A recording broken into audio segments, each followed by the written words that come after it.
Sabres 3-1 in Buffalo.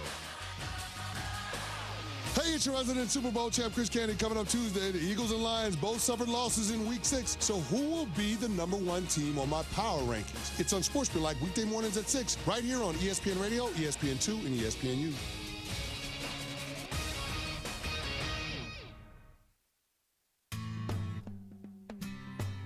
He's got the knowledge. Because once again, I have to come on there and talk about how right I am once again. In anything that it comes to sports. He's got the questions. I'm going to lose it. Are you kidding me? What are we doing here? He's got the guests. 20th head coach in Fresno State history here, Matt. Is it hard to believe sometimes still the 20th head coach here in program history? It's all moved really quickly here over the course of the last 5-6 weeks. But super excited to be here. Phil Benotti is the voice for the Central Valley sports leader. Behind the Bench starts now. Brought to you by Helena Agri. That's right. Behind the Bench here on 1430 ESPN Fresno, the Valley's local sports leader, here on this wonderful Monday afternoon. Monday, October 13th. Yes, that's right. October 13th here on this Monday afternoon and evening. Can't wait to get into it with you here on another fantastic show. 2 hours of programming here for you on this wonderful afternoon. Cloudy, potentially rainy evening by tonight. Rain overnight. Can't wait to get to it. We've been waiting for a little bit of rain here in the Central Valley for a little bit of time. Feeling like winter as we get rolling along. Big thanks to Tony D for tossing it to us in the previous hour. Tony D's show, of course, the Sportsline Bulldog Hour, Tony D from 2 to 3 p.m. on the weekdays. You can listen to him there, live and on demand on the ESPN Fresno app or 1430ESPNFresno.com website. We are here on the airwaves on 1430 ESPN. You can listen to my show as well, 3 to 6 p.m. normally on the afternoons, or you can listen to Paul Menner's show, Central Valley Sports Report, live from First String Sports from 10 a.m. to noon on 1430 as well. It is Monday, Reaction Monday. Plenty to dive into, plenty to talk about in terms of it with everything that's going on. A big, busy weekend to talk about all the things that have been going on in the world of sports, including what's going on right now, including what happened Friday night, all the way through today. We've got a lot to discuss in terms of it. You want to get in on the conversation, of course, it's the Lee's Air Hotline, 559-320-1430. That is the way to reach our show, 559-320-1430, the way to reach our show. Lee's Air weather check sitting at 68 degrees. 68 degrees today. Like I said, rain in the forecast by the evening side. Potentially 9 p.m. I see on my weather app in terms of it. Some lightning and thunder potentially as well. It'll be raining throughout the early morning tomorrow. On and off showers tomorrow. Down to the 61 degree high tomorrow. So one of those days you want to maybe just chill out, veg out. Unfortunately, it's a Tuesday. Everybody's got to work. So could be one of those gloomy, droomy days in terms of it. Getting up into the 70s by the weekend, though, should be a beautiful weekend for the Central Valley in terms of everything like that, all the way up to 80 degrees on Sunday. So crescendoing into a 20-degree difference by week's end in terms of it. So get used to it, folks. It's the winter's here, or the fall's here, or whatever you want to call it. I always call it perpetual fall. Anyways, we are live on this wonderful Monday, as I say. We're going up to 5 o'clock, taking you to the kickoff between the Bears and the Commanders. Yes, I know there's 2 Monday Night Football games. Unfortunately, we only had to pick one, and we're going to be covering the Bears and Commanders today. Bears and Commanders going to be your Me and Ed's Major Wager game tonight. So if you want to come over to Major Wager, that's the game we're going to be covering, is the Commanders and Bears game. Of course, if you've never been to Me and Ed's Victory Grill for Major Wager, it's a fun afternoon, fun evening, all the great stuff that's going on, including some great prizes you could win if you bet correctly, of course. One of those big prizes tonight on Major Wager at Me and Ed's Victory Grill, you can win a family 4-pack of tickets to Monster Jam on Friday, March 6th at the Save March Center. So Nothing compares to the one and only Monster Jam. Awesome trucks, amazing stunts, and action-packed excitement. The world's most popular trucks like Gravedigger, El Toro Loco, and more. Only at Monster Jam. Tickets on sale at Ticketmaster.com. But like I said, Jorge, we can win some tickets over there at May and Ed's Victor Gill for Monster Jam. I know I'm addressing you now because I want to ask the question that's always on the top of my mind as we come back from a weekend. I hope you had a good one. How was your weekend, Jorge, for this fine Monday? How are you feeling? Hey, Phil, I'm pretty good. I'm enjoying this weather because I was tired of being hot. But other than that, it was pretty good weekend. I kind of cleaned up my backyard because I knew it was going to rain. Yeah. So I had a bunch of like chairs out, and I was like, "Oh, I gotta pick those up," because last time it rained a little bit, they all got filled up with water, and they're all dirty now. So I had to clean them up and put them up somewhere where they don't get wet no more. Of course. But, Of course. Other than that, yeah, football. There wasn't much soccer because of the international break. Yeah. But mainly football all weekend. Breezy weather over the weekend. Nice to kind of have the windows open in the house. I'm staying at my folks' house, watching dog sitting and house sitting, as I do. So I'm in a different environment this week. But the folks are enjoying their nice vacation, and I hope they are enjoying that. And I am taking care of a puppy that continues to just confound me in how I can train this thing to do the things I need it to do, which is not pee in the house. So that's what I'm dealing with. And, of course, tonight I can't wait for the thunder and lightning to roll in because then this dog will certainly feel the fear it feels whenever any loud noises are going on. I was hearing fireworks in my area last night, so I'm like, of course we're hearing them pop off. Well, I don't know why we're popping off fireworks at the 12th of October, but it is what it is. Regardless, I had a decent weekend. Did some yard work for the parents in the house. Something cathartic about doing yard work, like you say, Jorge, in terms of it. Nothing felt more cathartic than doing yard work at the half of a Niner game and then coming back in and watching the rest of it.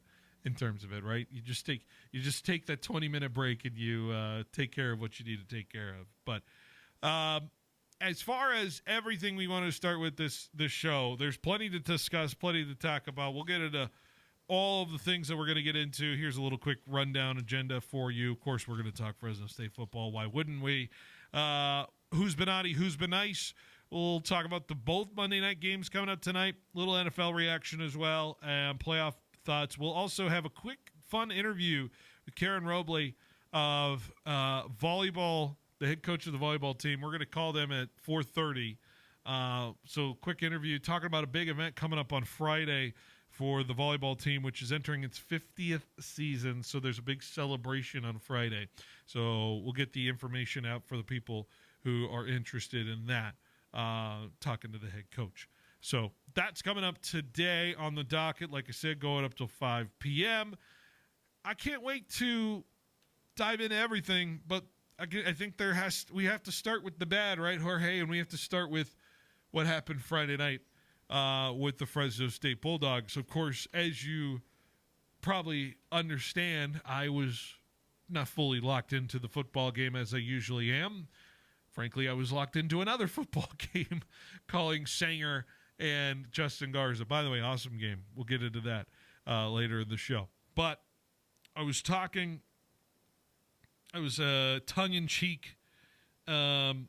In terms of the broadcast of, I think I said something of if you're turning off the Fresno State game and welcoming to our broadcast, welcome, enjoy.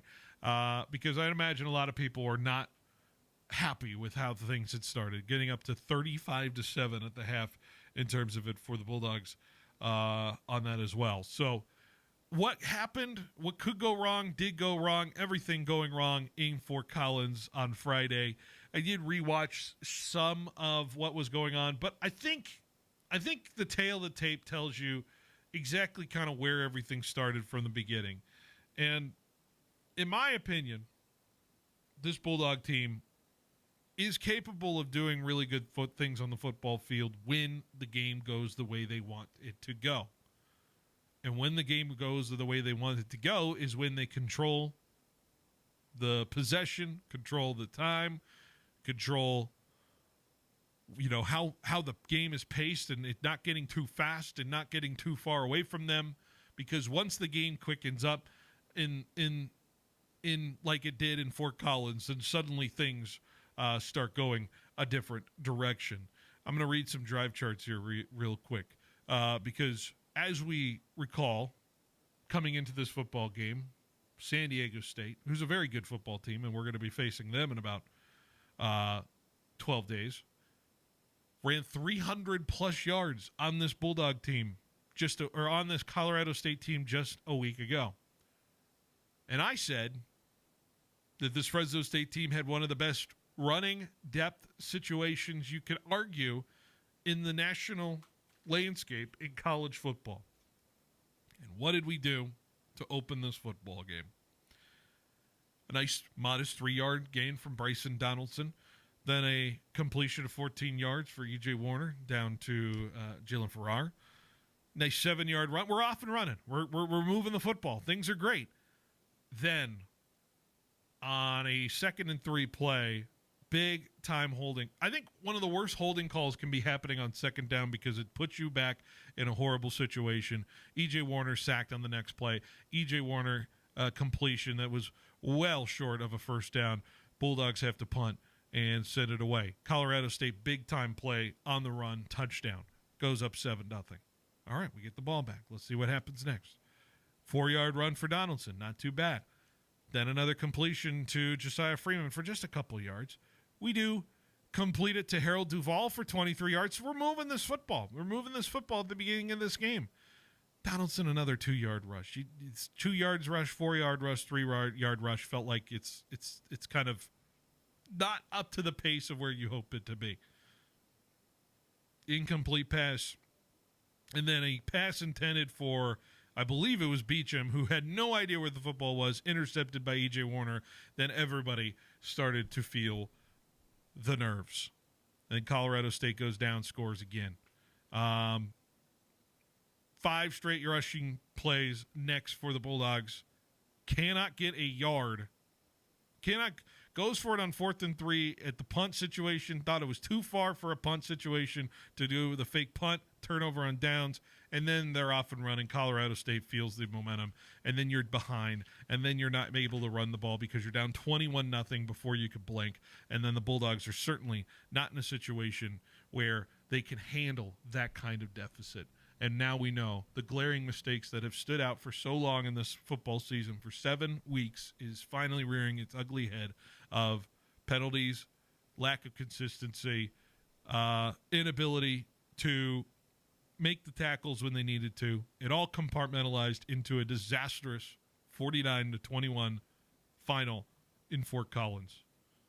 But not all losses are created equal. Not all wins are created equal. And my hope is that the Bulldogs absolutely could use this extra time off to evaluate what that was, throw it away, and see what they can provide against San Diego State in 12 days. It's a long time to sit on that one. It's a long time for this fandom to sit on this one. And it's a long time for me and you and everybody to be sitting on that tape and understanding what you're going to be seeing the next few games. Because these next 2 really can tell you a lot about what this team is going to be. Are we a Hawaii Bowl team? Are we an LA Bowl team? Are we a Mountain West Championship team? No more slip-ups after that. I can rest assured for you, but this is certainly one of the more frustrating losses I think the Bulldogs have ever had. But fortunately, it's only the 2nd of 2025. And so there's plenty of time to correct it. It is simply the worst-case scenario, though, in terms of that outcome.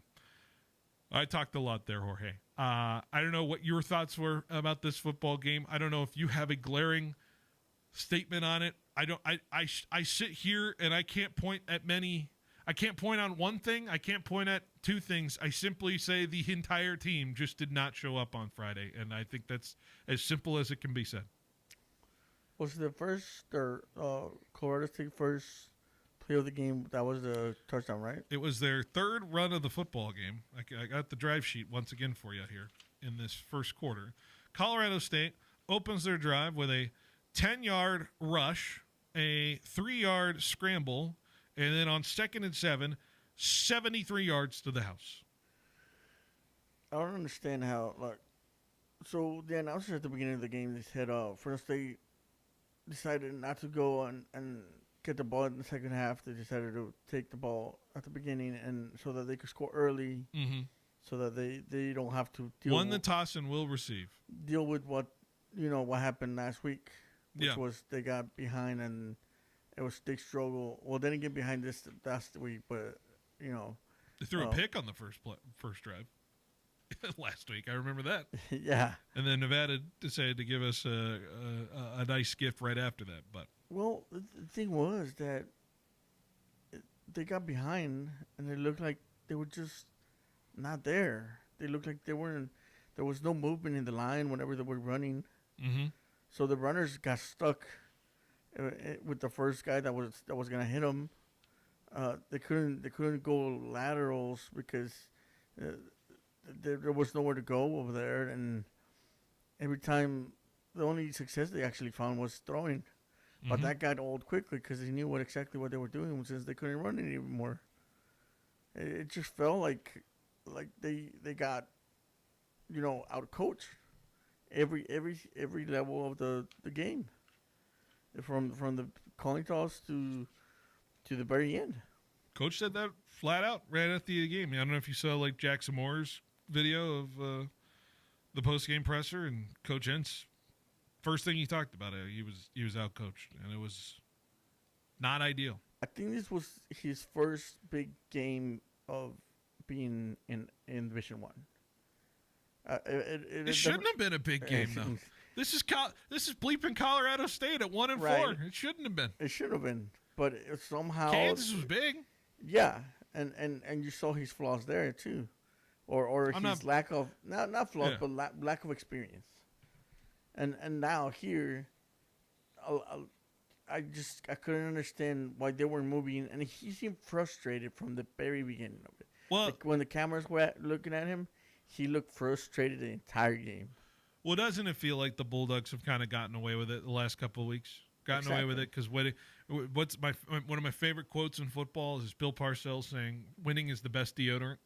It's the because there's things that can smell fishy on a football team, but if winning is going to be the way it is, people thought about you think about that Vikings team 3 years ago, and they just kept winning these crazy one-score games, and everyone's like, how is this Vikings team 10-1, 11-1? It's not possible. And then, of course, when they get to the playoffs, Daniel Jones goes and beats them for the New York Giants. You know what I mean? So there are seasons where you sit there and say, well, the record is the record. 5-2 is 5-2. Not many other teams in the nation can say they're 5-2. You can imagine there's some schools out there that would much rather be 5-2. Penn State, right? UCLA, you know what I mean? Oregon State at 0-7, just firing their coach. So obviously the sky felt like it was falling on Friday, and emotions got raw because Fresno State fans feel like they got duped on Friday. I mean, that's what it is. They faced a team that was talented but inefficient, and they weren't at home, so. When Colorado State came and just punched them in the mouth, they just couldn't punch them back. And they couldn't do anything. And it's not like we've been punched in the mouth before and then we couldn't punch back. We got punched by Georgia Southern, right? And and we came back in that one. We came back, but all of a sudden, you get 3 punches in, and you start punching back. You're already down, man. Just felt like panic. Just felt like panic on the football field from all the players, from all the guys around it. They just, it just felt like a boulder running downhill, and they were trying to catch it. And I gotta say this: in the third quarter, they look good. They look different. They look poised. It felt like they were doing things differently, and it showed in the play. Colorado State adjusted. And it was just too much to cover. How many penalties do we have? Because I think that's got to be the number one question out of this whole thing. Because if you are an offense who is big time on avoiding mistakes and avoiding negative plays in terms of it, penalties surely will destroy you in any aspect of it. And as I try to look, I saw there we are. Where are we at? Full game stats, penalties. Can I find it here on this sheet? I hope I do. If not, I think we were at number there we go. How about this, Jorge? Fresno State committed 13 penalties, 117 yards. 117 yards they gave up in penalties. Like, that's astounding inefficiency in terms of that. You can point to the turnovers, man. You can point to the issues of E.J. Warner getting tackled from behind and letting a ball be loose because he's trying to make a play, and it's fair. And I argue that the second pick is just desperation at that point. I think it came with 2 minutes to go in the fourth quarter. Don't blame him for trying to make something happen. And the first pick, I would say, I'm not, and you're all going to come out and say, yeah, he's being an apologist to the E.J. Warner situation. But be real about the things that are going on with this football team. And yes, I don't want to see a turnover in a football game this year in terms of Fresno State. But 13 penalties for 117 yards, 117 bleeping yards is a turnover. And that's not his fault. That's the entire team that is giving up an entire field plus of yardage to the other team. You don't win football games that way. I did see a huge disconnect between EJ and the receivers. Beecham had no idea where that football was being thrown. I didn't know if there was... And that was desperation. I don't want to... Yeah. Throughout the entire game. I don't know if they didn't practice well this week or if they threw new plays at him, but yeah, he was throwing the ball to places where there was nobody. And the receivers were looking at him like, where are you going with it? And he was just frustrated because he knew that wasn't the play that they were supposed to go to. And what is conducive to that? Is that just simply lack of preparation, lack of communication? Where was the efficiency? We've seen efficiency in the Oregon. Like, where is the Oregon State drives that were going on? Like, when we needed it. And it all comes down to coaching. Yeah. And whether those plays were different because they were playing, they were on plan C instead of plan A or whatever. I don't know, but something was completely wrong that day. Well, when plays aren't working is when you're in 3rd and 17 all the time because you're giving up penalties. That's just not winning football. So everything needs to be fixed there. Everything needs to be fixed. They tried to get away with it for the last couple of weeks, and frankly, thank God they got their butts whooped because now it shows you that you play like that again, you're not beating anybody. And quite frankly, I just want to say that EJ, yeah, he threw those interceptions. Yeah, he lost a fumble. But I don't feel like there's anything else in there that we have that could play better than him. You can put Aaron Rodgers, you can put anybody behind that line right now, and that line is not allowing them to have the time they need to play quarterback right now. There was 0 push and that line is not allowing anybody to get the rushing yards they need. You could put Adrian Peterson behind that line right now. There are a couple of second-string players in there, and that's not an excuse. And it's been this way the last couple of years, Jorge. The line has been. I hate to be the one who's pointing it out, but this line has not been the way this line has needed to be in the last couple of years. And I thought things were different. And I don't know what they can do to fix things in there. But, man, it is glaring, and teams now know how to dog walk this team. And that's frankly terrifying, especially with a team that can run 300-plus yards on somebody that's coming in your building in 12 days, either 12:30 Pacific or 4 p.m. Pacific. We're still waiting to see on that one for a few days. Anyways. We went way over time on this, but I got so many more thoughts, but we got 12 days to kind of percolate on that. So maybe we table the Fresno State conversation for a little bit later. So let's just get the show rolling here. We're going to take a break. When we come back, the Who's Benotti, Who's Benice of the week. Stay with us. Behind the Bench rolls along on 1430 ESPN Fresno, the Valley's local sports leader. At Pioneer Equipment, your authorized Kubota dealer, our customers tell us they like Kubota better than Blue tractors because of less downtime and easier controls. It's more cost-effective to own and operate, and it just keeps running when the season's on the line. That's why they trust Pioneer Equipment, your authorized Kubota dealer, for both sales and service, especially after harvest. With Fresno and Reedley locations, Pioneer Equipment, your authorized Kubota dealer, is ready for you. Visit PioneerEquipmentCA.com, where orange means go. Game day just got a whole lot sweeter and a little bit saucy. KFC's bringing back one of the most requested plays in menu history, the original Honey Barbecue. That's right, that sweet, smoky, finger-licking legend for the late 90s is back and better than ever. Now you can get that classic Honey Barbecue flavor on everything, including their two-piece chicken combo for $10.99 or the original Honey Barbecue chicken sandwich for $11.99. The original Honey Barbecue, sweet, savory, and back in the game. And it's happening only at KFC.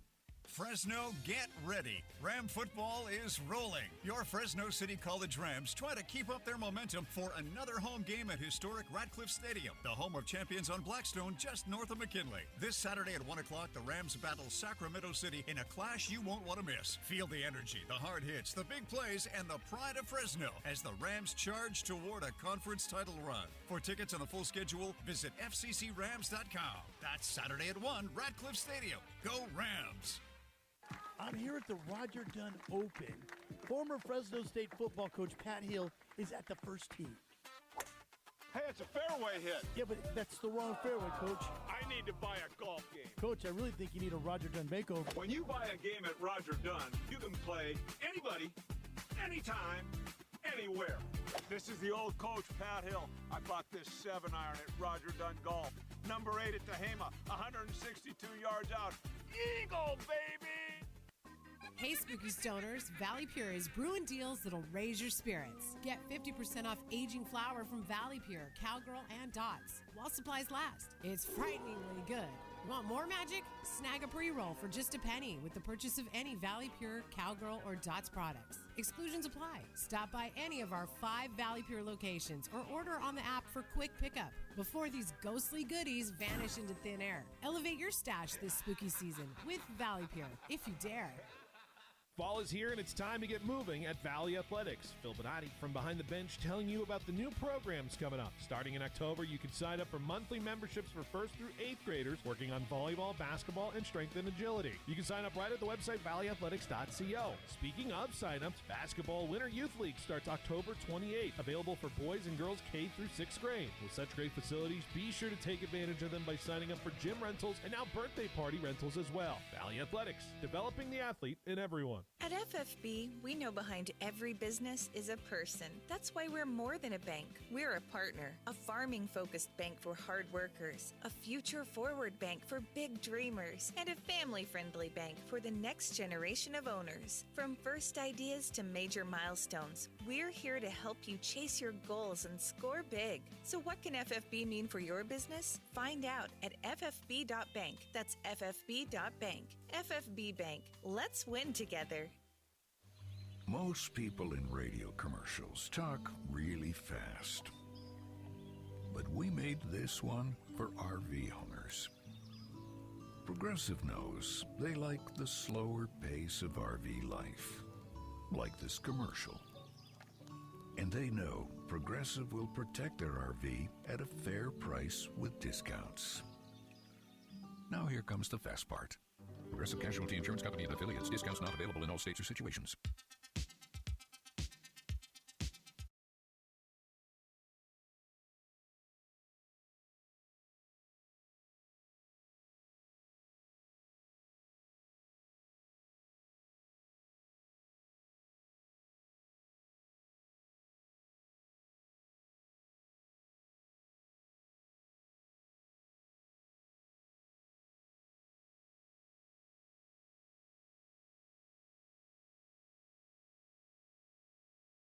Playoffs and primetime football and all that great stuff. By the way, over on 790, you can listen to Mariners and Blue Jays. Mariners up 1-0 in that series. They're tied at 3 right now, and I think they're reviewing a double as we speak. The Mariners might have a leadoff double with Randy Arozarena.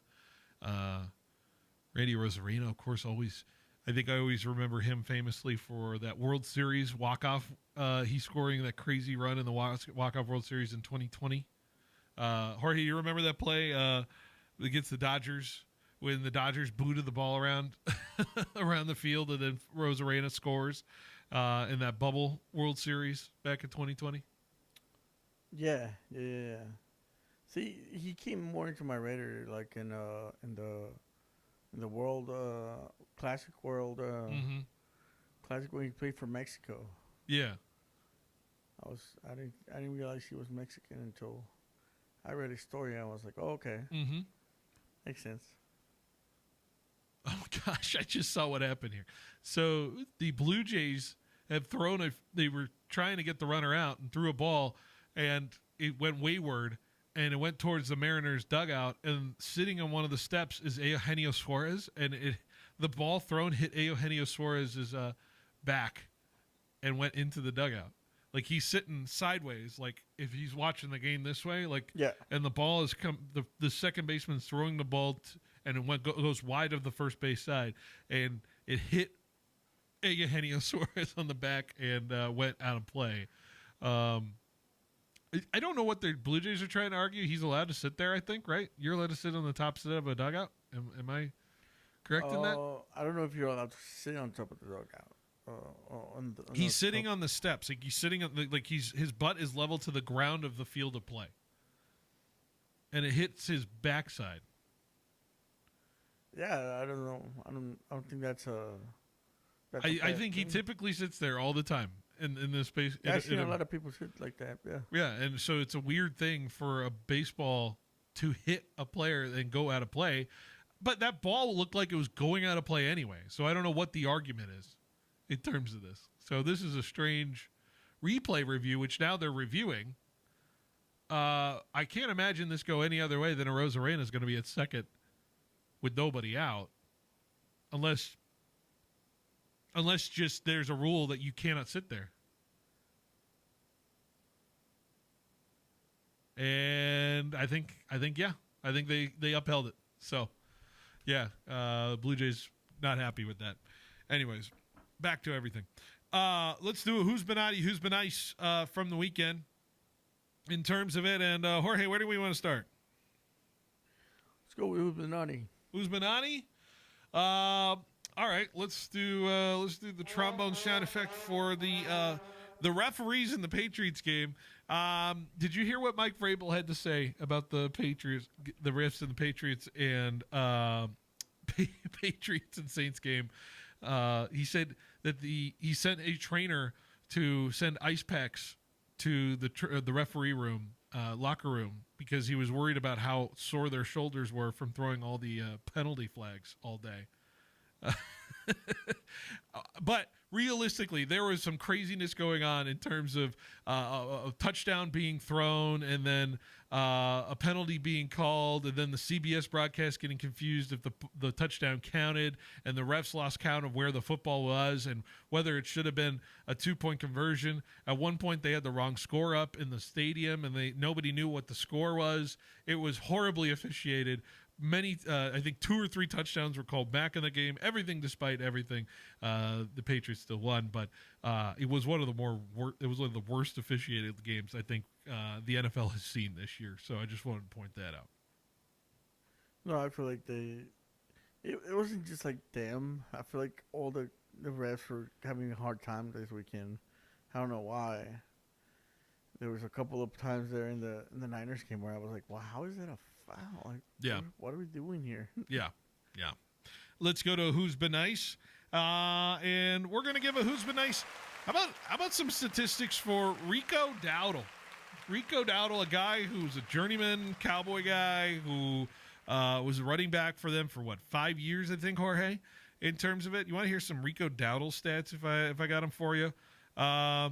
234 scrimmage yards in a win over the Dolphins last week. He's the 7th player since 1933 to record at least 230 scrimmage yards in consecutive games. Here is your list of guys who have done 230-plus in scrimmage yards in consecutive games. Le'Veon Bell in 2014. Josh Gordon in 2013. Deuce McAllister in 2003. Marshall Faulk Walter Payton, Jim Brown. Rico Dowdle is on that list. Well. How about that? How about that? That's some insane stuff right there in terms of it. But outside of it, the dude has been balling. I think he has the most scrimmage yards in a game over like ever in Panthers history in a single game, over like Christian McCaffrey, over like Jonathan Stewart. Fantastic stuff. And I also say it because he's winning me some fantasy games. So it's also partially the reason why he's in the Who's Been Nice. Nice. Yeah. Rico Dowdle. Remember the name. All right, let's go to a Who's Benotti. We're going to Cleveland Browns. I saw this stat, Jorge. You want to know how many teams have only scored 18 points or less, or haven't scored 18 points this season? They haven't? Yeah, the Browns. The Browns have not It's scored. one, right? They have only scored 17 points or less. The only team in the National Football League. The only team in college football. If you also combine college football teams, and I believe every team that is still in the MLB playoffs have also scored 18-plus I think runs I've seen or that points. graphic. Yeah. Even like baseball teams scored 18-plus 18 at some point plus. this season. Yes. They were like, but we call them runs. Yes, we call them runs, though. So the Browns have yet to score. I don't know what Dylan Gabriel is providing. At what point I heard he had negative air yards through the first half of that football game against the Steelers. Why do you have native air yards? Because you're throwing behind the line. It's the classic Tua thing. We'll get to Tua in a second. Okay. Yeah. The Browns, man. I don't understand. I guess you could get something for Joe Flacco. I guess that's nice. And, the AFC North just loves to share sloppy seconds with each other in terms of the quarterback position. So fascinating stuff there. But the Browns, man, they continue to confound me. And I don't know when they're going to win another football game down the stretch. They have the Dolphins this week. So maybe that is, we'll talk about ranking those games tomorrow. I actually genuinely curious what Joe thinks about that, but he might still be in the baseball mode. But yeah, Browns, they get my second Who's Benotti of the week. Ready for Benice? One more Benice? Yeah, let's do it. I'm giving it to Baker Mayfield, and I'm giving it to him specifically, and this is going to hurt Niner fans. Remember that 3rd and 14 in the second half, Jorge? Or were you watching the game intently? I remember nothing. There was a 3rd and 14 where Baker Mayfield slips between two defenders and somehow scrambles to the left side, jukes a guy, spins around, and then dives forward for a first down on 3rd and 14 for Baker Mayfield, who is, I don't think he's no taller than 6 feet tall. Continues to confound people in the way he's been able to play football. And that is as clutch of a run as I ever seen, because it obviously led to some Buccaneer points. But that was as squirrely, as crazy of a scramble, and just makes me love Baker Mayfield every which way possible. And you know whose size that was? Whose side that was? Who? Linebacker wise? Yeah, was that Fred Warner? Should have been Fred Warner's? And it wasn't Fred Warner's, right? So, for obvious reasons. We just had a big play. He probably would have been sacked if it was Fred Warner. Yep. Yeah, well, Fred doesn't have an ankle right now. So we'll talk about that in a little bit. By the way, he has one. It's just not attached to not attached to his body right now. To the rest of his leg. That's unfortunate, Jorge. You kind of need that, don't you?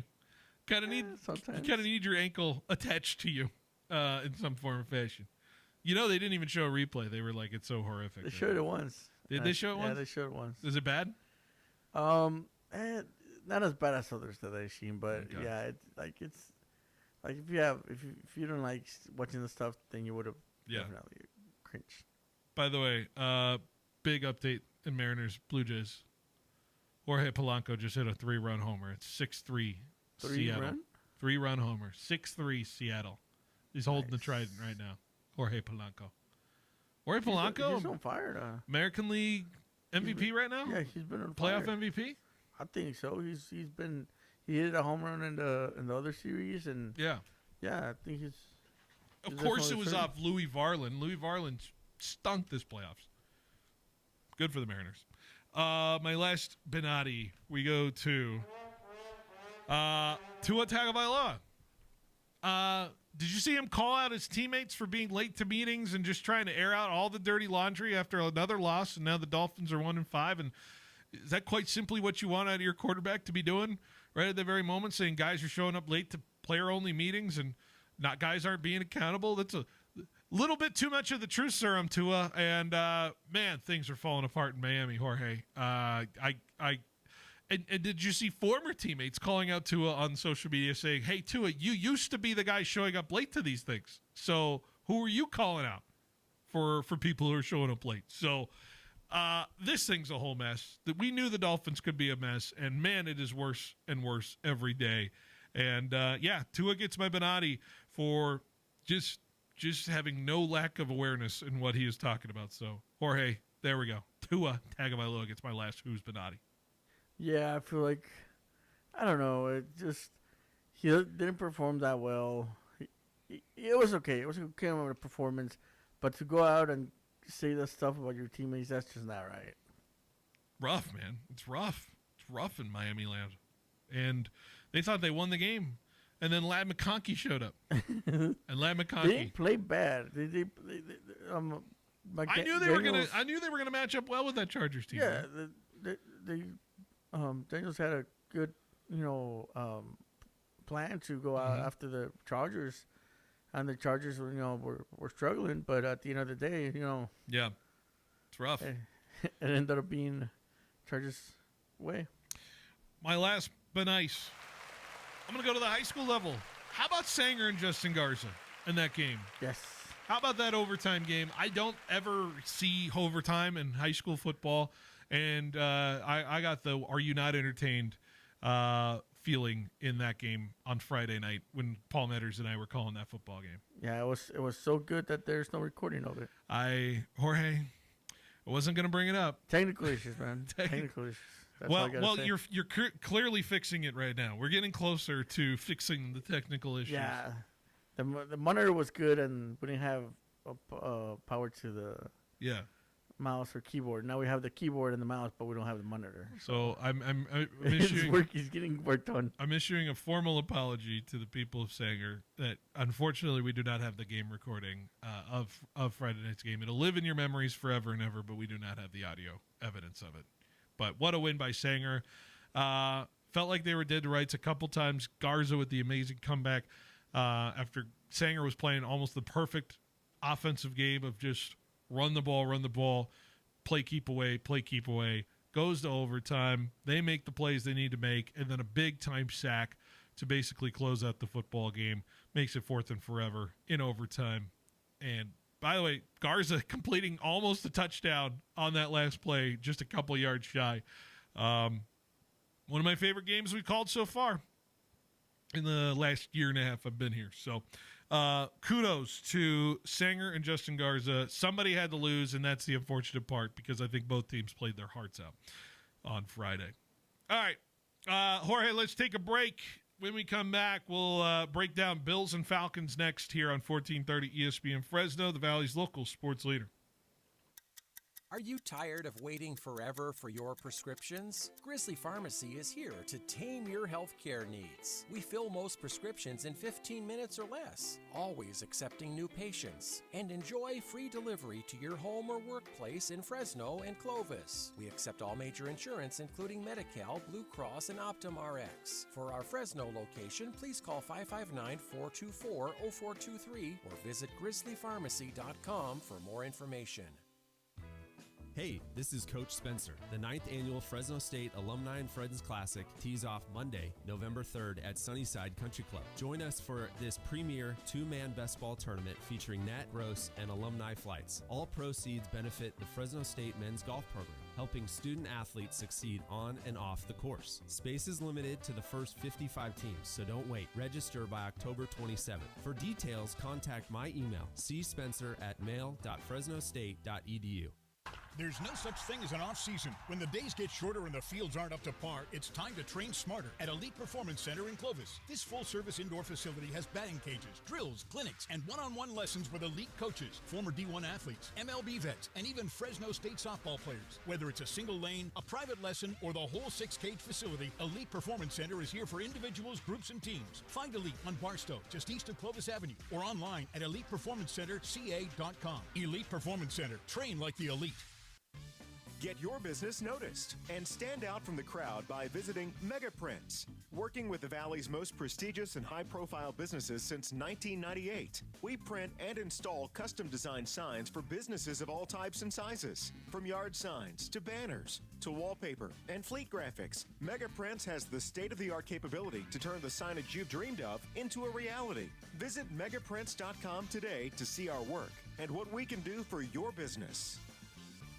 Get ready for game day with Toledo's Football Party Pack. 2 dips, queso, guacamole, or bean and chorizo. Order online, pick it up fast at any of the 3 locations, and you're set. Or head to Toledo's new sports bar at Cedar and Knees, the Valley's new game day headquarters, for your favorite college and NFL matchups on the big screens. And you'll love their happy hour, Monday to Friday, 2 to 5. Saturday and Sunday, 8 to 10, with $10 apps and $7 house margaritas. Toledo's Mexican Restaurant, your winning game plan. Get ready for the ultimate Monday Night Showdown, only at Chichancy Gold. Starting September 8th through December 29th, win your share of $80,000 in giveaways, including $51,000 in e-cash. Earn entries all day Sunday, Monday, and Thursday. Then join us for drawings every Monday from 5 to 8 p.m. Swipe your rewards card during the game inside Firehouse Lounge for a free entry into over $28,000 in prizes, including football gear and more. Game day starts here at Chichancy Gold. At Citizens Business Bank, we've been taking a personal approach to banking for over 40 years and are consistently recognized as one of the top performing banks in the nation. Hi, I'm Susan Woosner, Senior Vice President and Manager of Citizens Business Bank in Fresno. We believe in the importance of building long-lasting and genuine relationships with our customers. We want to provide you with the solutions you need to grow your business, because your success is our success. Citizens Business Bank, member FDIC. Every morning, we rise and shine, make breakfast, and brush away the night's rest. These routines help us start the day off right. Nature-Made vitamins are a simple step in that daily care regimen. Multivitamins with daily essentials, clinically studied probiotics for gut health support, magnesium to help relax the body. Nature-Made is made to care for you every day. These statements have not been evaluated by the Food and Drug Administration. These products are not intended to diagnose, treat, cure, or prevent any disease.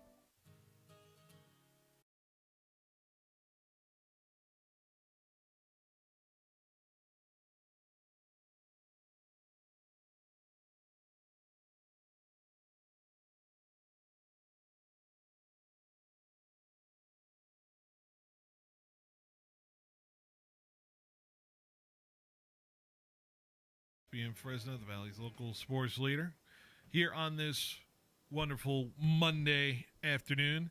Let's do the daily spread, part 1. I'm going to call this part 1 because we got 2 different games to talk about here today. Daily spread brought to you by brought to you by Chichancy Gold Resort and Casino. Daily spread brought to you by Chichancy Gold Resort and Casino. When you're not trying your luck at your game teams, try your luck at Chichancy Gold Resort and Casino. Part 1 here with the Bills and the Falcons tonight, which kicks off in little less than 30 minutes from now. Falcons are 3.5-point dog at home against this Buffalo Bills team, but I have a feeling that tonight could get frustrating for Buffalo. Run defense is something that Buffalo will need to be better at. And the Patriots last week exploited it just a little bit, ball control and the way they were able to throw on the outsides and make things happen. I get a sense that Atlanta seriously could contend and potentially beat this Buffalo Bills team tonight. So that's where I sit. On the flip side, injury situations right now for the Buffalo Bills. No Dalton Kincaid tonight, tight end for Buffalo. I think there's no Damar Hamlin right now for Buffalo. So certain players in, certain players out in terms of that. Should be an interesting matchup tonight. I think this is going to be a close game. I think I'm very intrigued by this game tonight. Jorge, are you intrigued by the Bills and the Falcons today, especially knowing that the Niners have to play this Falcons team next week on Sunday Night Football? How good are the Falcons, though? They're coming off a bye. Yeah. Well rested. What's the record? 2-2, I would like to say. I think 2-2. I don't know. It felt like the Falcons didn't have much at the beginning of the season. They beat the Commanders 2 weeks ago. Right? Mm-hmm. But are they good? They've beaten the Falcons and the Commanders. They barely lost to the Bucs, and they got absolutely manhandled by the Panthers. So where are we sitting with the Falcon team right now? Because such a weird team. On the resume, I'd say this team is right in the middle of the road of where it is right now. And so, but I think matchup-wise, I think it's a Bijan Robinson potential feast tonight. And if the Falcons can keep the Bills off the football field, tonight could get really frustrating for Buffalo. Now, Buffalo could just sling around all the football field and go after this Atlanta defense, and maybe it's a big James Cook game tonight. But I don't know if I necessarily feel like Buffalo is playing at their full potential, especially knowing what they've been able to do the last 4 weeks. A couple of TDs by Josh Allen. Maybe 4 or 5, maybe. 4 or 5? Is that what you're asking? So I just don't know. If you get beat like that by the Panthers, and it's just, and then you go out and beat the Commanders, I don't know where you are. It's hard to tell. I think I'm going to put my foot down and say the Falcons are going to upset the Buffalo Bills tonight. I feel it. I have this gut feeling about it. I don't feel like great about it, but I think matchup wise, football is about matchups all the time. Where are they playing? In Atlanta. Huh. That makes it. I think they're gonna lose, but they're gonna lose by a small margin. You think it's gonna be close? Yeah. Yeah. I think it's gonna be close. Do you think 3.5 is the right number tonight for Vegas? Yeah, that sounds about right. Yeah. Mm-hmm. Because if you put these teams on the neutral field, you're saying Buffalo's a 6.5 point better team. I believe so. Yeah. Yeah. I selfishly also want Buffalo to lose tonight so that the Patriots have sole possession of first place in the AFC East. See, now your biases are showing. But truthfully though, I'm convincing myself there's a chance. There's a chance for Atlanta tonight. Is Penix not proving anything yet to you yet? I mean, I've seen him play before. I know what he's got, and it's just I don't know that Atlanta has that good of a team. Yeah. I don't know. We'll see. Well, there's a lot of we'll see in this game tonight. I think there's two things that need to be proven. Can Buffalo just bounce back and find a way? I don't know how many times Josh Allen has lost back-to-back games. It's not very many. And on the flip side, Atlanta's signature hasn't really had a signature win in the last 10 years, it feels like. And this feels like the time they could do it in terms of it. 10 years is drastic. I would say the last 5 years. Atlanta's looking for their first big win.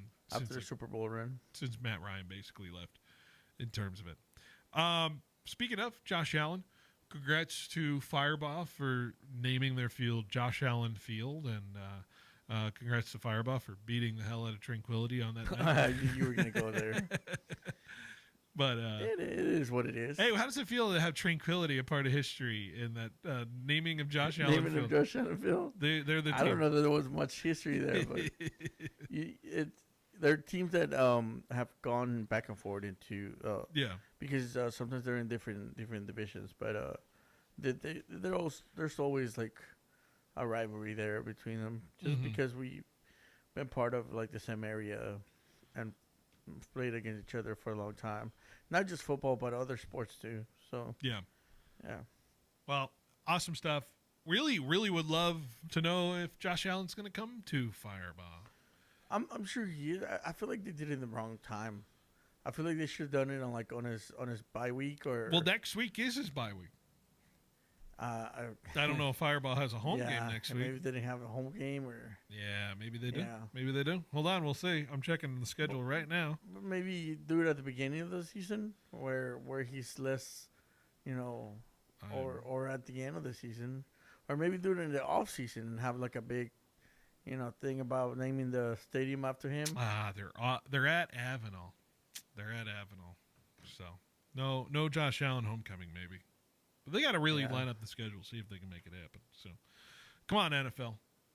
Work with it. Party. I know there's millions of dollars online, but you got to contact the Firebaugh so you can come schools by. so we can get Josh Allen at home at Josh Allen Field. I'm sure he comes by and checks on his orchard trees. I'm sure his cantaloupes.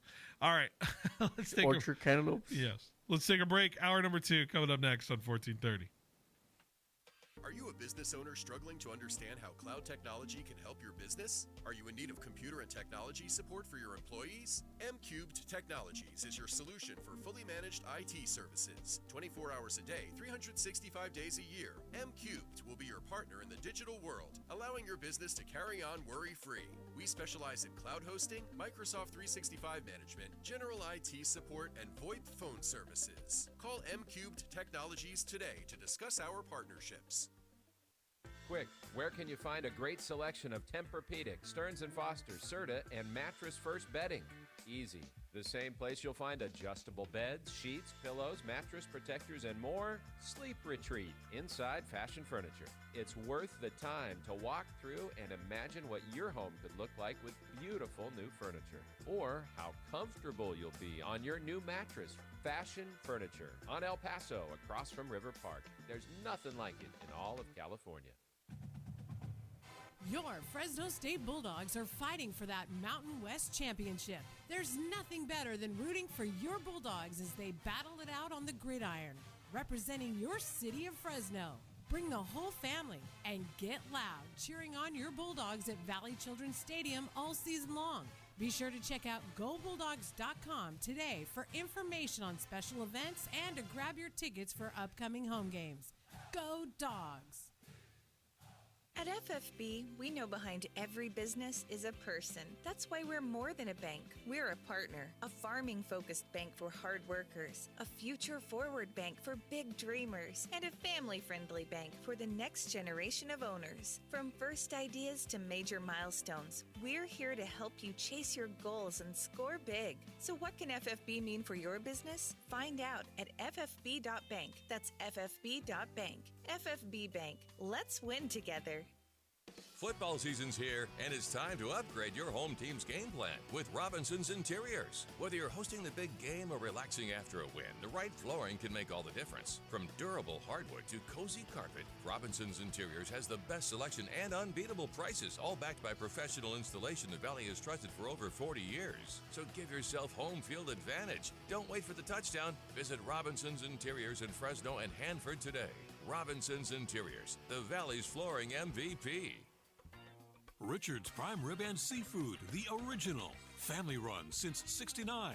Slow roasted Angus prime rib, hand cut steaks, freshest seafood. Now open for lunch Wednesday to Friday, dinner Wednesday to Saturday.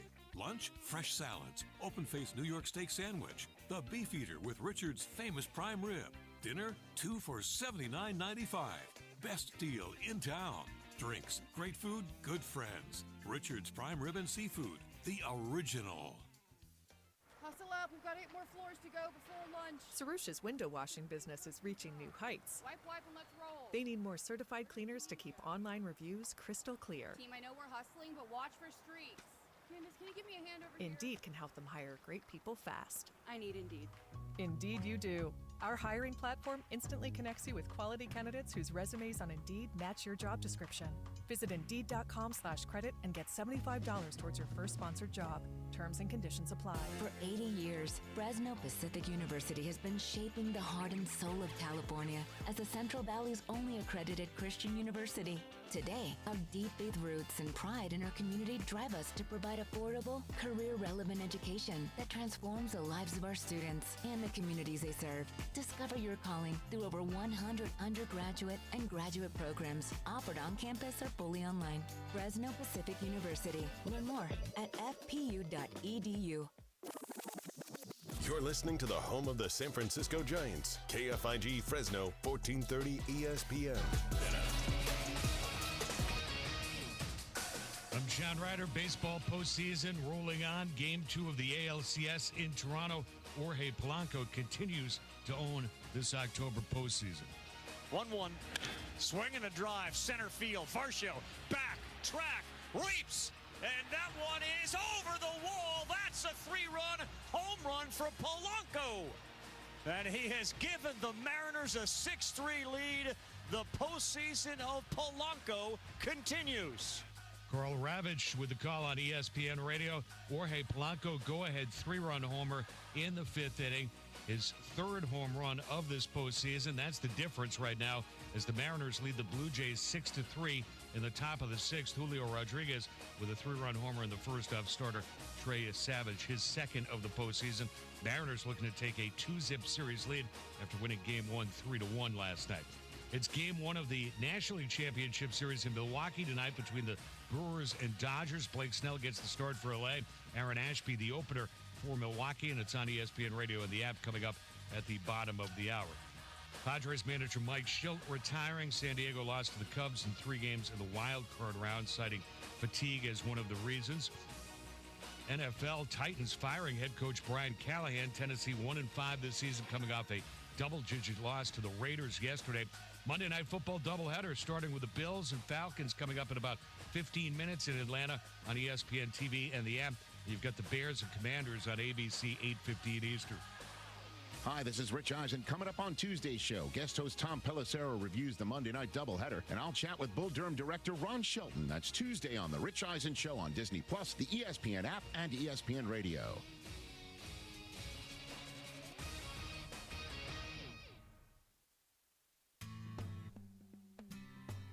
He's got the knowledge. Because once again, I have to come on there and talk about how right I am once again. In anything that it comes to sports. He's got the questions. I'm going to lose it. Are you kidding me? What are we doing here? He's got the guests. 20th head coach in Fresno State history here, Matt. Is it hard to believe sometimes still the 20th head coach here in program history? It's all moved really quickly here over the course of the last 5-6 weeks. But super excited to be here. Phil Benotti is the voice for the Central Valley sports leader. Behind the Bench starts now. Brought to you by Helena Agri. That's right, Behind the Bench here on 1430 ESPN Fresno, the Valley's local sports leader, here on this Monday afternoon. 1 more hour to go before we send you to Monday Night Football between the Bears and the Commanders from our nation's capital. Hour number 2, like I said, you want to contact us, Lee's Air Hotline, 559-320-1430, the way to reach our show, 559-320-1430, the way to reach our show. And I start with this question before we dive into the NFL conversation. I kind of half-heartedly threw it out there in the middle of our Fresno State conversation, but I did point out there's some news, at least from the aspect of what homecoming will look like coming up on the 25th. The Mountain West and Fox Sports 1 have come out and said that the game will kick off either 12:30 or 4 p.m. next Saturday.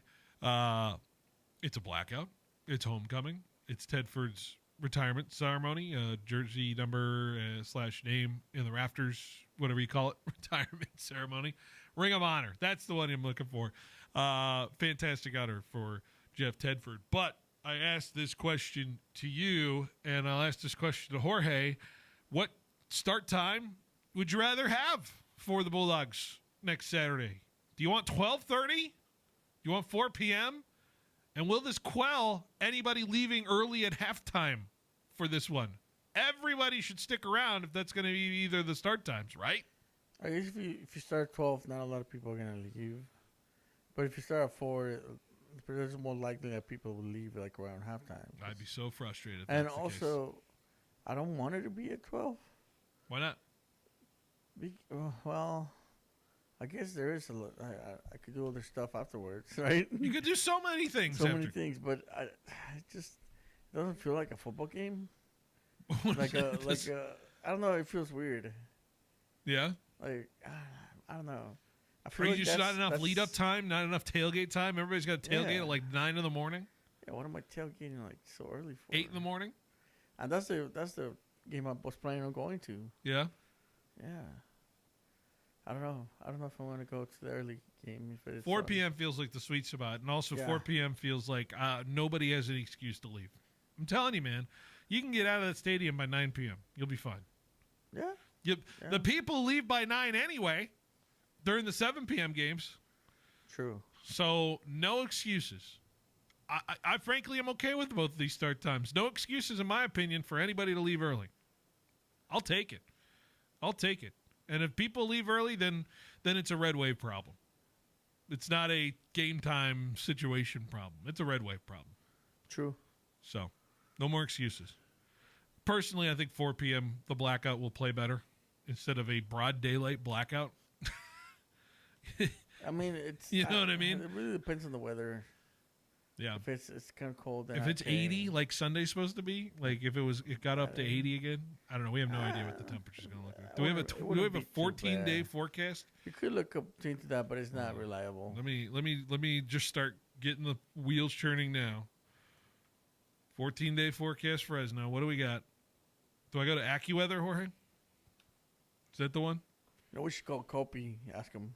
Kopi? What does Kopi got in terms of it? He just do the 10-day forecast? Yeah. I got 75 and sunny. No chance of moisture. Okay. After that could change.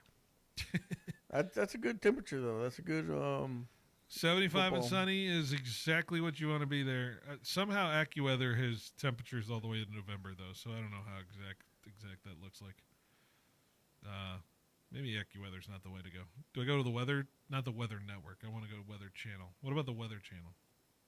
Do I got anything there? 75, mostly sunny, is what the Weather Channel tells me. 6% chance of moisture. So, all right. Too early to tell. Anyways, regardless. Let's talk about NFL last night and what we saw and what we are reacting to most. Of course, let's talk about the injury report brought to you by our injury law firm at Davis and Van Wagenen. They don't win if you don't win. Be sure to stop by Davis and Van Wagenen today for any of your injury law needs. And let's talk about the big one in terms of the 49ers yesterday. Fred Warner going down. What, Jorge, you described a dislocated ankle. Not broken, but yeah, it was dislocated.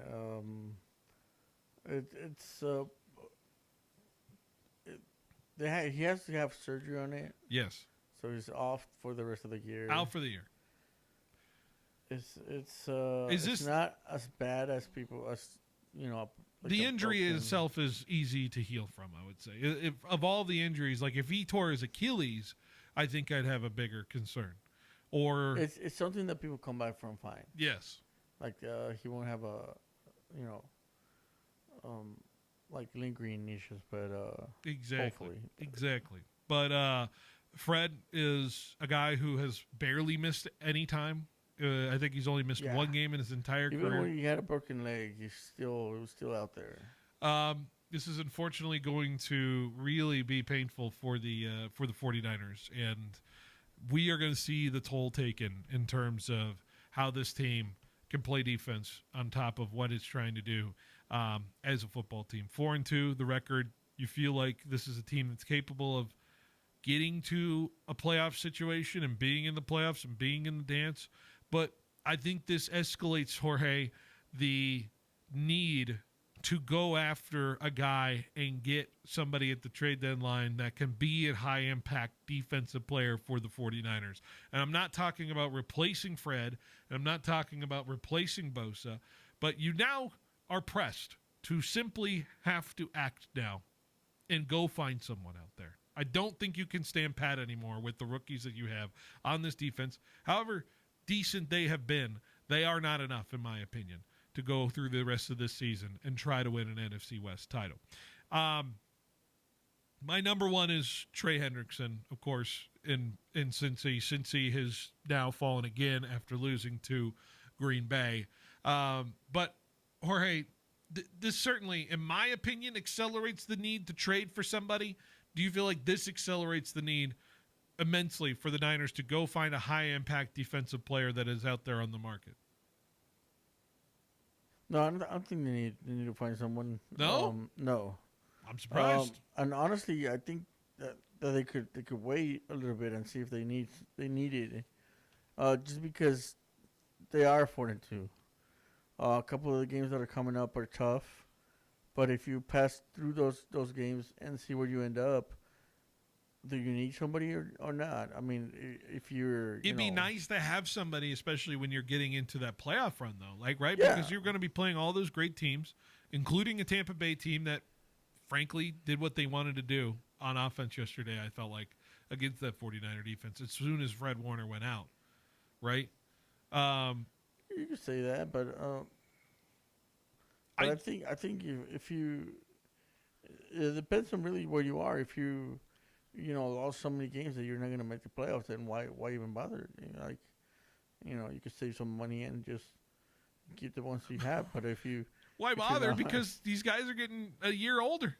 Some of the guys that are important to this team, right? George Kittle, right, is expected back from injury, by the way. Kyle Shanahan said he will be playing this next game for the 49ers against the Falcons on Sunday night. What I'm saying is, if you go out and you lose four of the next 5, right? So now you're. But why punt on it though? Why lose 4 of the next 5? And when you can just make a change now and go win 4 of the next 5, right? But I don't feel like you need to change now. What's the point of running through the season, though, Jorge, if you don't want to win? That's my point. It's not that we don't want to win. I'm saying, like, if you do lose them, then you could see if you can find somebody. I'm simply saying pushing the chips. What I'm hearing from you is that you're saying that you don't forego the future. You want to maintain the future instead of mortgaging it. You want to make sure that this team is set up right for the next few years, as opposed to putting the chips all in for this year, which feels like this year has been so snake bitten it's not even worth it. Something like that, yeah. And if it's just I don't see us going to the playoffs and doing a lot with it. But I think you can if you get one impact player. I think you're one impact player away and saying I can say the Niners are a Super Bowl team.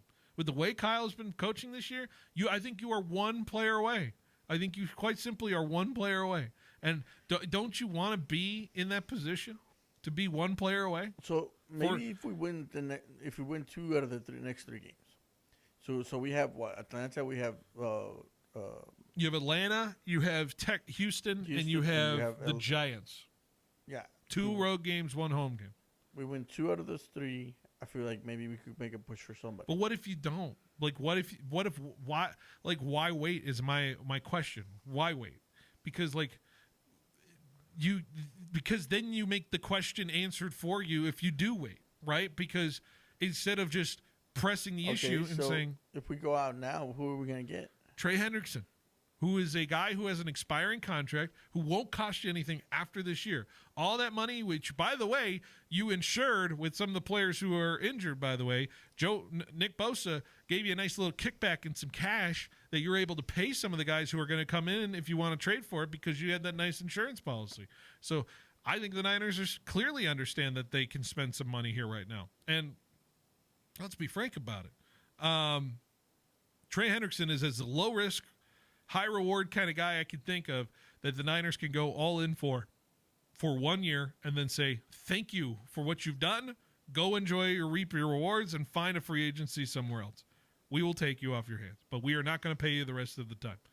I don't know if he could fit well in our system. And I mean, I don't know. I feel like I think anybody at this point I think that it just the injury just happened this past Sunday. Yeah.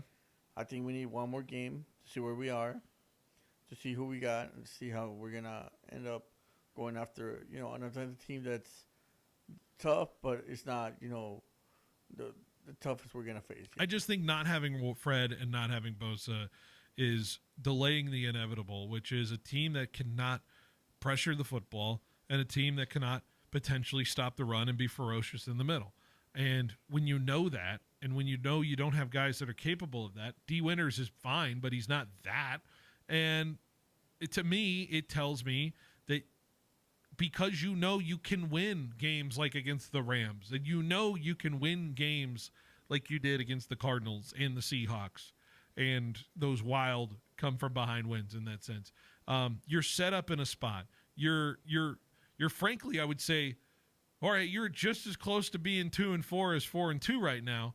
But because you're 4-2, you're afforded this opportunity to take a risk. And I don't think even the risk is high enough for it to be a risk at all.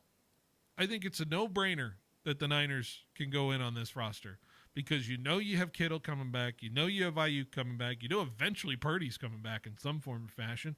And you had Mustafa come back, which is nice. And you have plenty of other players that are still waiting on the wings to come back in some sort of injury play. Pearsall is still waiting to come back. Like, there's still so much for this Niners team to still have that can make them an elite football team beyond the 4-2 record that clearly, to me, adding a player will bring juice to a roster that is ready to win a Super Bowl if it does make the move. Right now, the defense is not ready to win a Super Bowl as it stands. But you can. I just don't think that move is going to change a lot. I just don't think that one move is going to change a lot. I think that we need to wait and see what we still have and how those guys are going to come out and perform, and see if we really need that another player like that. Well, if Bijan Robinson runs for 180 on Sunday Night Football next week against you guys, then we'll it talk clearly about it again. Then I think it'll be code red alert, DEFCON 1, Niners. Come on, wake the hell up. That's where I'm at. I don't think so, but maybe I'm wrong. I'd rather go for it, man. This team is capable of going for it. I'd rather go. I'd be losing my mind if I'm a Niners fan. I'd be like, come on, let's. Kyle's coaching his ass off. He deserves it. Salah's coaching his ass off. He deserves it. Getting anyone, but what do we give up? What are we gonna? What are the picks, Jorge? He screwed up a draft class already. Like, what are the picks, right? You can make it happen. See, there it is again. See, I'm trying to plan for the future here. I know. Not just, My future is a Super Bowl title, Jorge. That's what the Niners should go for. Where's the train is at the station. That's where I'm at. I'm like, you can set up and mortgage the future all you want or whatever. You can do it, everything like that. The Super Bowl is right in front of you. If I told you had one player and the Super Bowl's right there, isn't that the whole damn point? But you're talking about like one player is going to take us all the way to the Super Bowl. I quite simply think that's the equation. I don't believe that. Okay, I just don't believe and that. That's the difference. That's fine. That's the difference. I simply think the Niners are a player away. Once all those other guys come back. So once those other guys, if we still had Warner and all those guys came back, we were Super Bowl contenders then? You're a Super Bowl contender. Absolutely. The only one we're missing is Fred Warner. You are no longer a Super Bowl contender without Fred Warner. That is that's quite simply what I'm saying. You are no longer a Super Bowl contender. The Niners are no longer a Super Bowl contender as it stands, and a move has to be made. That's how I feel. That's how I feel about the Niners, and it's to me, it's like the opportunity is here. The opportunity is here to show the fan base who has been heartbroken for how many years, Jorge? The last 6 years have been absolutely diabolical to the stress and angst of Niner fans. You're talking about this guy who we were supposed to get, like, he's like another Fred Warner. I don't think there's another Fred Warner out there. There's not. Well, then what are we talking about? But at least it's another guy who can supplement things in a pass rush that can absolutely. But what I'm like saying is, why don't we wait to see if we have something like that already in our trenches? Because you saw the second half of the Bucs game, and the Bucs could do whatever they wanted. Well, I'm just saying, let's wait one more game and see if we have that. If not, then we'll go ahead and look for options. But I'm just not saying don't go ahead and grab whatever is out there in desperation. It's fair, but I'm also saying I know when you want to beat the Buccaneers and you want to beat the Eagles and you want to beat any of those teams that are contending in the NFC right now, it's not going to do it if you have what you have right now. I think they know the answer is they have to find something. It's whether it's at the bargain bin, at the middle shelf, or if they want to go top shelf. What do they want to do? I don't know. What's the equation? I don't think there's anything at the top shelf that we could get. I don't think there's anything out there. Man, Micah Parsons would have been fun. That would have made, yeah, but that happened too fast. I don't know. We'll see. Niners, man, it's going to be rough. I'm just saying right now, it's going to be rough in terms of it. Let's take a break. When we come back, continue some of these thoughts in terms of the NFL. We got some postseason update to you as well. Bills just got kicked off as well. So much is happening here on 1430 ESPN Fresno, the Valley's local sports leader. Stay with us. We'll continue our hour next. Are you ready to lock in serious savings? Donald P. Dick Air Conditioning and Solar wants you to know that December 31st is the deadline for your new solar system to be operational to take advantage of the 30% federal tax credit. That's right, you can save 30% on your investment in clean, renewable energy. But the clock is ticking. Solar doesn't just save you money, it gives you energy independence, shields you from rising utility rates, and adds value to your home. And when you choose Donald P. Dick, you're working with a trusted local family business with 55 years of experience. Call Mr. Cool today. Get a free solar quote. The number is 559-255-1644. Take control of your power and your savings. Call the company with over 5 decades of experience. Write this number down. Call Donald P. Dick Air Conditioning and Solar at 255-1644. That's 255-1644. Hey, it's Phil Benotti from Behind the Bench. In sports, when you take a hard hit, you count on your team. In life, after an accident, your team is Davis and Van Wagenen, attorneys at law. Right here in Fresno, they've helped Valley families win the compensation they deserve, and you don't pay unless they win. Visit DavisVanWagenenLaw.com. That's DavisVanWagenenLaw.com. Davis and Van Wagenen, your hometown injury attorneys. For 80 years, Fresno Pacific University has been shaping the heart and soul of California as the Central Valley's only accredited Christian university. Today, our deep faith roots and pride in our community drive us to provide affordable, career-relevant education that transforms the lives of our students and the communities they serve. Discover your calling through over 100 undergraduate and graduate programs offered on campus or fully online. Fresno Pacific University. Learn more at fpu.edu. Need cash? If you've got a car, we've got the cash. Clausen Honda wants to buy your car. If it's running, we want your late model Toyota, Hyundai, Kia, Subaru, Acura, or Honda. Just call Clausen and ask for our VUP to schedule your appraisal appointment. In just 10 minutes, you'll get your cash value quote. Yes, we are eliminating the hassle of getting rid of your used old car. So if you're ready to sell, we are ready to buy. Call Clausen Honda of Fresno today. If you've got a car, we've got the cash. Get cash for your car. Clausen Honda. Hey, Spooky Stoners, Valley Pure is brewing deals that'll raise your spirits. Get 50% off aging flour from Valley Pure, Cowgirl, and Dots while supplies last. It's frighteningly good. Want more magic? Snag a pre-roll for just a penny with the purchase of any Valley Pure, Cowgirl, or Dots products. Exclusions apply. Stop by any of our 5 Valley Pure locations or order on the app for quick pickup before these ghostly goodies vanish into thin air. Elevate your stash this spooky season with Valley Pure, if you dare. Craving big flavor? Head to Me and Ed's Victory Grill in Fresno. Bite into the legendary Victory Burger. Dig into the fall-off-the-bone ribs. Or share the ultimate Victory Platter with friends. From those legendary Me and Ed's pizzas to fresh salads, cold drinks, and a warm hometown vibe. Every bite and sip is a win. Watch the game, catch up with friends, or bring the family. Me and Ed's Victory Grill in Granite Park, Fresno. Don't miss ESPN's Major Wager Monday Night Football every week. Come hungry, leave a champion. Victory tastes better here.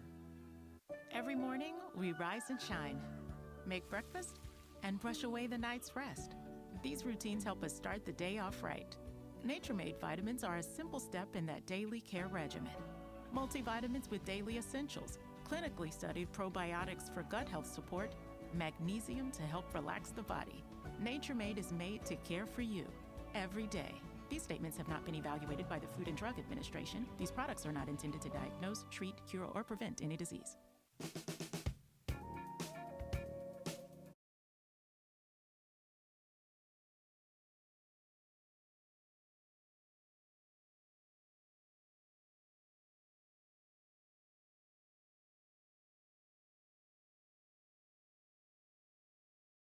Back to Behind the Bench here on 1430 ESPN, Fresno, the Valley's local sports leader. We are back from break in this second hour and watching some football and some baseball right here in the studio. And what a completion from Josh Allen to Josh Palmer to get into Falcons territory on one play.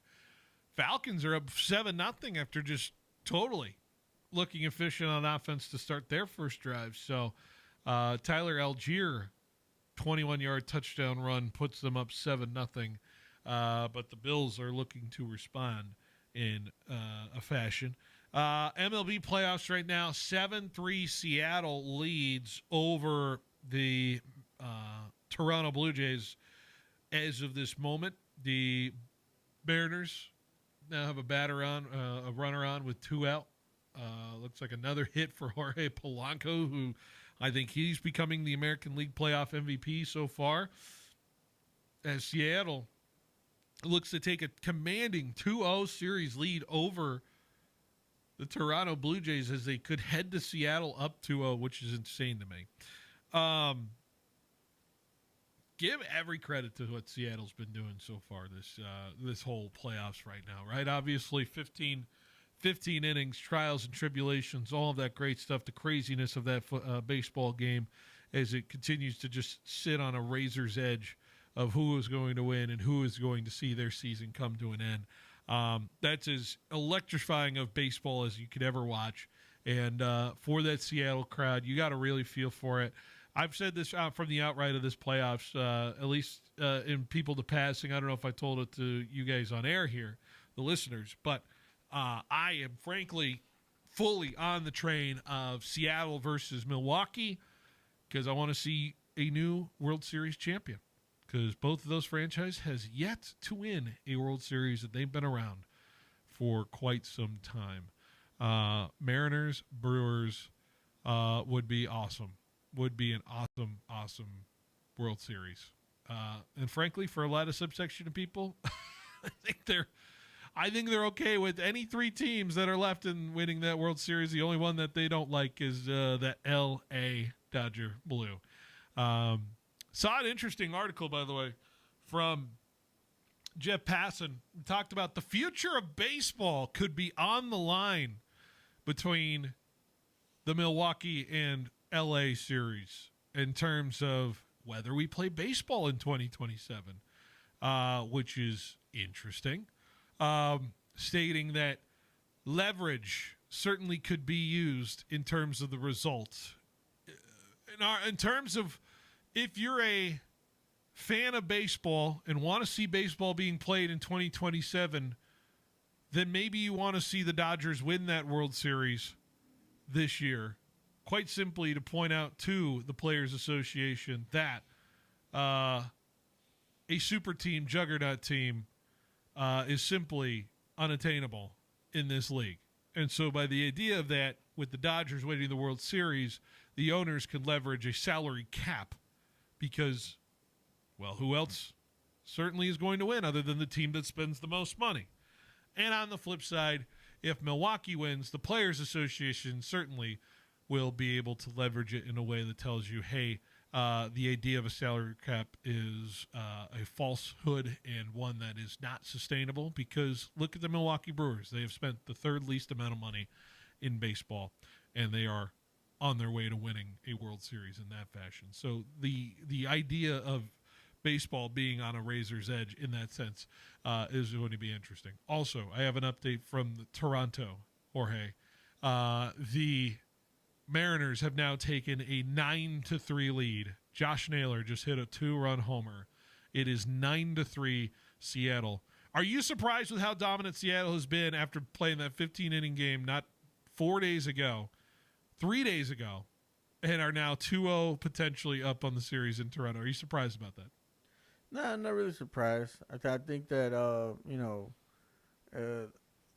I mean, these are some tough teams, and they're, the top teams of the American League. So they're there for a reason. Be awesome. Awesome stuff. And we have an update in the football game. Touchdown Bills. 19-yard touchdown pass from Josh Allen to Dawson Knox, and they're an extra point away from tying this game with first one. That's the first one, right? First touchdown of the night. You're counting them 4 or 5 tonight. Jorge, why don't we give our guest a call as a vamp here? We're going to bring on Karen Robley, head coach of Fresno City Volleyball, here in a moment. She's taking some time to step out of practice and chat with us for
first of all, for stepping out. I know you're busy with practice and everything, guiding a historic program and all that great stuff, but I appreciate you taking the time. How are you doing on this Monday? We're doing well. Just growth and gains today in practice. Fantastic, fantastic. Well, we're excited to chat with you. We wanted to take this opportunity because you guys have an exciting celebration, a historic celebration of this program, which you're proud to be a part of. 50 years of Fresno City Volleyball has been around. 50 years, long time, and you guys are celebrating it on Friday with a big-time game at 6 p.m., big-time tailgate at 4 p.m. It's going to be exciting, all that. First off, when you hear 50 years, the program being around for 50 years, what comes to mind for you? Oh, I just think about all the alumni that have contributed to this program. You know, I'm pretty seasoned and old, so even though I didn't attend Fresno City, you know, I played many years ago, and I understand the importance of alumni and what they bring to the legacy of programs, and we're just super excited to acknowledge all of them and some of our past coaches that we've had over the years, and celebrate women's sports, really, and the growth and where the game has evolved with volleyball.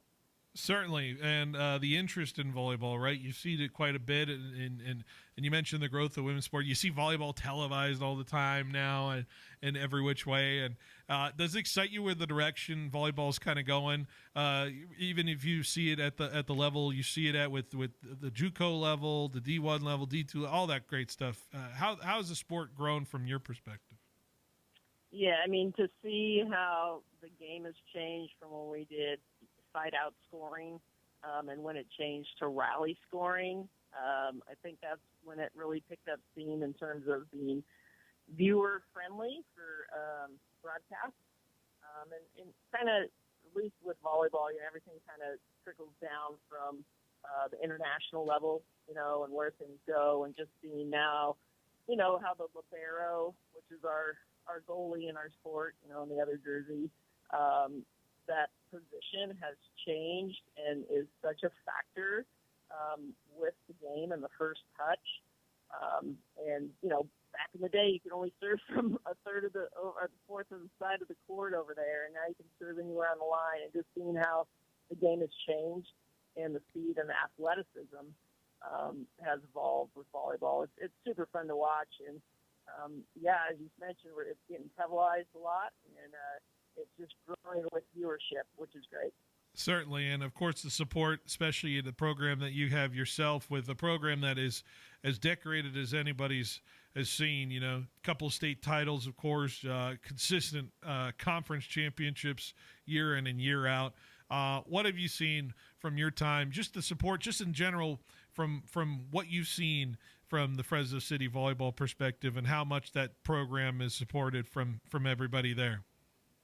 Yeah, I think you mentioned a little bit. It's really about community. We're so fortunate to showcase many of our talented athletes within our Central Valley that have come through the program. And we get to showcase the hard work that elementary coaches, junior high school coaches have done, the club coaches in our area with the athletes that come and play and are part of the RAM experience here. There's been some tremendous coaches over the years that have really been the flagship to get us where we are. But it really does come from our community coaches and our athletes. And there's a lot of good volleyball in Fresno, and we get to showcase a lot of that. So we're excited. Absolutely. And, of course, celebrating it all on this Friday against the game against Coalinga. It's going to be exciting, of course. And, you got to really get out there early, right, to really soak it all in. 4 o'clock, the concourse opens, the pre-match tailgate, all that stuff. Just tell me about what people are going to experience on that Friday, not just watching the game, but really soaking in all of the stuff that's going to be recognized throughout that evening. Yeah, I hope that they're going to have the opportunity to connect with people that they haven't seen in a while, and then some of the alumni that are from the earlier decades be able to connect with some of our more recent alumni and just sharing experiences. It's been kind of fun the last week and a half of looking at some of our archived pictures. I always tell our players when we take our end-of-the-year pictures, like, this one's for the history books. 100 years, they're going to look at your hairstyle and question it. So it's been fun and being able to probably share some really nice stories in years past. I know that Sherry Hess, who coached here from 99 to 205, she's coming. And I know that she's going to be bringing some memorabilia and looking forward to reconnecting with people. Tracy Schulte, who was prior to me, I know that she's coming, and we're hoping that a few of the other coaches are coming too. And, yeah, just hearing some great stories and having some laughs over some fond memories. Are there some players you're like, wow, I can't believe I haven't seen them in a bit? I'm sure you're excited to see some old players too. Maybe some, what who are you most excited about from the player front that are coming? Well, it's been fun to be in some of the text threads from the different teams. I do know that 2016, our first state championship team, they're coordinating some T-shirts. So I know that they're coming with their spirit. I always like we've had players that are, their mothers have played previously. So having that second generation where we have mothers and daughters, seeing that is always really cool too out there. So, yeah, I think 16's trying to bring it and trump everybody. It's exciting. That's awesome. Generations. It's funny to think about, but 50 years will yield that. You mentioned this team this year is off to a great start as well. 15-4 and playing well. Tell us a little bit about this team and why they're worth the price of admission alone. Oh, I think again we're showcasing a lot of talent in our valley from our valley schools. We're a very balanced team in terms of our distribution, and so there's not just one or two players that are shining for our Fresno City Rams this year. There are a multitude of our players that are outstanding and that can put some heat on the ball, and our setter does a nice job of distributing, and we have a really good first touch. And Coalinga has an outstanding team, so we know that there's also quite a few players that are from the Fresno area, so it's going to be a nice competitive match. And I think people are going to enjoy watching both the quality teams go at it on Friday. Well, Coach, we can't wait, of course. So the information, once again, for the people who want to go out there on Friday, it's a 4 p.m. The doors open, I guess you could say. The concourse opens, and it's a 6 p.m. Start in that one. And then there'll be some big special recognitions between sets 2 and 3, right? So you want to be in your seat pretty much the whole time. You feel like you don't want to miss anything, right, Coach? Yeah, we're excited to get those alumni out there and have them be recognized for what they've done and help our program. So we're excited for it. And there's an after gathering at Moto, by the way. I think I saw that at the flyer as well. So hopefully a victory one after that as well. So it should be good. This is true. Should be good, Coach. Well, I appreciate you taking quick time out of your practice and talking about this exciting event. So be sure to go on Friday. Coach, good luck the rest of the season. I'm sure we'll be talking down the stretch, and best of luck and have fun on Friday. All right, thank you so much. All right, thank you, Coach Karen Robley of Fresno City Volleyball. All right, let's take a quick break. We'll wrap up the show next, give you updates on some of the games going on. Stay with us. Behind the Bench rolls along on 1430 ESPN Fresno, the Valley's local sports leader. Are you tired of waiting forever for your prescriptions? Grizzly Pharmacy is here to tame your healthcare needs. We fill most prescriptions in 15 minutes or less, always accepting new patients. And enjoy free delivery to your home or workplace in Fresno and Clovis. We accept all major insurance, including Medi-Cal, Blue Cross, and Optum Rx. For our Clovis location, please call 559-324-1808 or visit grizzlypharmacy.com for more information. Introducing The Sidebar, a brand new open-air beer garden at Me and Ed's Coney Island Grill in River Park. Experience a new way to catch a game, hang with friends, and enjoy new appetizers, char-grilled burgers, salads, wings with over 10 house-made sauces, and of course, world-famous Me and Ed's pizza. Thirsty? Try our self-poured taps with over a dozen craft beers, wines, ciders, and craft seltzers. Plus a full bar with an impressive selection of tequilas, whiskeys, and craft cocktails. The Sidebar at Me and Ed's Coney Island Grill, now open in River Park. My wife and I don't need advice on how to create wealth. We need advice on how we seek to make the most of it. We need help with complex issues like creative risk management and tax mitigation strategies, estate planning to help preserve our kids' and grandkids' futures, and leaving a legacy through a trust for charitable giving. And we'd like to simplify by being able to view all of our investment vehicles in one place. We're looking for all of this in one firm. Bottom line, we're looking for something different. Thiessen-Duker Modern Wealth Management is different. From our innovative software designed to perform detailed analysis and streamlining of even the most complex portfolios, to how our advisors work as a multidisciplinary team to refine financial strategies. Visit Thiessen-Duker.com to learn more about how Thiessen-Duker might just be the kind of different you need. The advisors of Thiessen-Duker Modern Wealth Management are registered representatives with and securities offered through LPL Financial, member FINRA SIPC. Get ready for the ultimate Monday Night Showdown, only at Chichancy Gold. Starting September 8th through December 29th, win your share of $80,000 in giveaways, including $51,000 in e-cash. Earn entries all day Sunday, Monday, and Thursday. Then join us for drawings every Monday from 5 to 8 p.m. Swipe your rewards card during the game inside Firehouse Lounge for a free entry into over $28,000 in prizes, including football gear and more. Game day starts here at Chichancy Gold. Hey, this is Coach Spencer. The 9th annual Fresno State Alumni and Friends Classic tees off Monday, November 3rd at Sunnyside Country Club. Join us for this premier two-man best ball tournament featuring Nat Gross and alumni flights. All proceeds benefit the Fresno State men's golf program, helping student athletes succeed on and off the course. Space is limited to the first 55 teams, so don't wait. Register by October 27th. For details, contact my email, cspencer@mail.fresnostate.edu. For over 60 years, we at DeBudo and Defendus Insurance, a multi-generational and family-owned company, have proudly provided high-quality risk management and insurance solutions to local businesses. We stand on a tradition of solving insurance pain points in a wide range of industries like agriculture, construction, hospitality, transportation, and many others.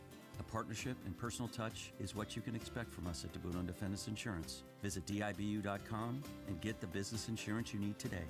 License number 0E02096.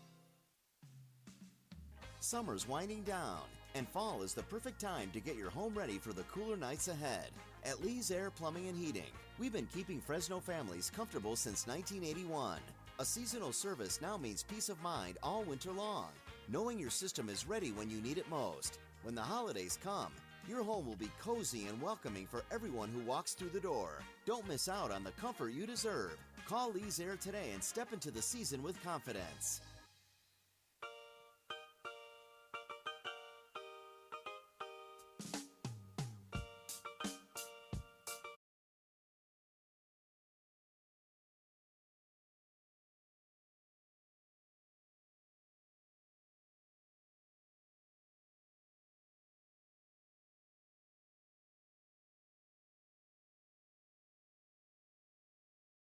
ESPN Fresno, the Valley's local sports leader.